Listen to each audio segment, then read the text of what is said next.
যিসকল ইউনিফৰ্ম আছে second year আৰু ফাৰ্ষ্ট ইয়াৰ আছে দুগৰাকীমান দুগৰাকীমান আহিছে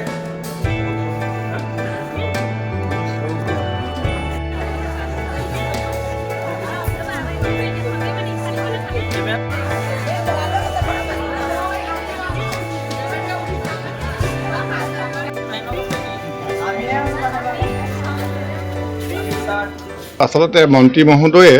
আহি পেলাই আমাৰ ইয়াত বিজ্ঞান শাখাটো খুলি দিলে মন্ত্ৰী মহোদয়ে আহি ধুনীয়াকৈ ক'লে যে 6 মাহমান সময় লাগিব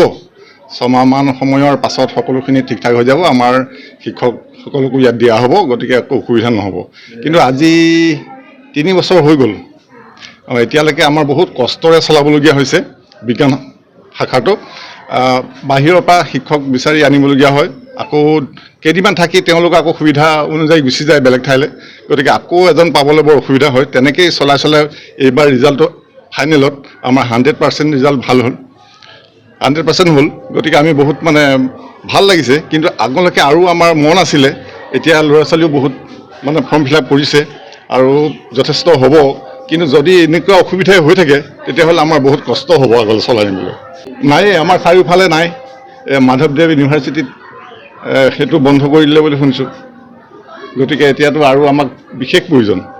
নাৰায়ণপুৰ উচ্চতৰ মাধ্যমিক বিদ্যালয়ত বিজ্ঞান শাখাটো বিশেষ প্ৰয়োজন আৰু ৰিজাল্টটো গম পাইছে সকলোৱে যিকেইজন আছিলে টানি টুনি ইমান কষ্টৰে কৰাৰ পাছতো ভাল ৰিজাল্ট কৰিছে আটাইকেইজনেই পাছ কৰিলে গতিকে আগলৈ আমি আশা কৰিছোঁ ভালদৰে যাতে সোনকালে ব্যৱস্থাটো কৰি মেলি দিয়ে তেতিয়া বহুত ভাল হ'ব কেইটা বিষয়ত কেইজন অস্থায়ী শিক্ষক আছে এতিয়া অস্থায়ী শিক্ষক মানে এতিয়া আমাৰ ইয়াতে স্কুলৰে যিজন অংকৰ সেইজন আমাৰ ঠিকে আছে ইংৰাজীও আছে অসমীয়া আছে বাকী ফিজিক্স কেমেষ্ট্ৰি বায়'লজি বুটানী এয়াটোতো আৰু নাই বাহিৰৰ পৰা আনিবলগীয়া হয় আৰু তেখেতসকল আকৌ সুবিধা নাযায় সেয়া আৰু গুচি যাবলগীয়া হয় পাৰিশ্ৰমিক নাই খুব কম পৰিমাণে দিয়া হয় তেওঁলোক সন্তুষ্ট নহয় সেইটোত টানি টুনি তাকো কিবাকিবি স্কুলৰ ভিতৰৰ কিবাকিবি মানে উপায় কৰি পেলাই তেওঁলোকক কিবা এটা দিয়া হয় আৰু কম পৰিমাণে হয়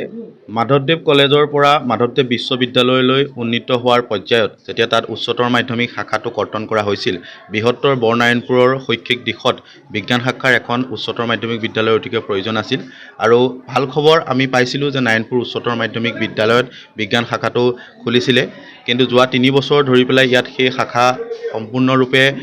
খোলাৰ পিছতো পৰ্যাপ্ত পৰিমাণে শিক্ষকৰ অভাৱত ইয়াত ছাত্ৰ ছাত্ৰীয়ে যথেষ্ট অসুবিধা পাইছে আৰু গোটেই অঞ্চলটোত চৰকাৰী বিজ্ঞান শাখাৰ উচ্চতৰ মাধ্যমিক বিদ্যালয় এখনো নাই এইখনেই আছে একমাত্ৰ নাৰায়ণপুৰ উচ্চতৰ মাধ্যমিক বিদ্যালয় বৰ্তমান আমি ইয়াত অংশকালীনভাৱে মই ৰসায়ন বিজ্ঞানৰ পাঠদান কৰি আহিছোঁ গতিকে চৰকাৰ তথা বিভাগীয় কৰ্তৃপক্ষক আমি অনুৰোধ জনাব বিচাৰিছোঁ যাতে বৃহত্তৰ অঞ্চলটোৰ বিজ্ঞান শিক্ষাৰ আগবঢ়াই নিয়াৰ ক্ষেত্ৰত এই বিদ্যালয়খনত অতি সোনকালে শিক্ষক নিযুক্তি প্ৰক্ৰিয়া ত্বৰান্বিত কৰি যাতে শিক্ষাৰ্থীৰ ভৱিষ্যত সুনিশ্চিত কৰে আৰু ইয়াত বৰ্তমান ব্যৱহাৰিক ক্ষেত্ৰখনৰ বাবে ফিজিক্স কেমেষ্ট্ৰি জুলজি বুটানীৰ সকলো ব্যৱস্থা আছে কেৱল মাত্ৰ শিক্ষকৰ সমস্যাটো সম্পূৰ্ণ কৰি দিলে খুব সুন্দৰভাৱে ইয়াত ভাল ফলাফল আমি পাবলৈ সক্ষম হওঁ আৰু বিশেষভাৱে এই বৰ্ষত আমি প্ৰথমটো বেষ্ট উলিয়াবলৈ সক্ষম হৈছোঁ আৰু ইয়াত 100% উত্তীৰ্ণ হৈছে গতিকে আশা কৰিছোঁ আগন্তুক সময়তো নাৰায়ণপুৰ হাই ছেকেণ্ডেৰীৰ পৰা ছায়েন্সত যথেষ্ট ভাল ফলাফল কৰিবলৈ সক্ষম হ'ব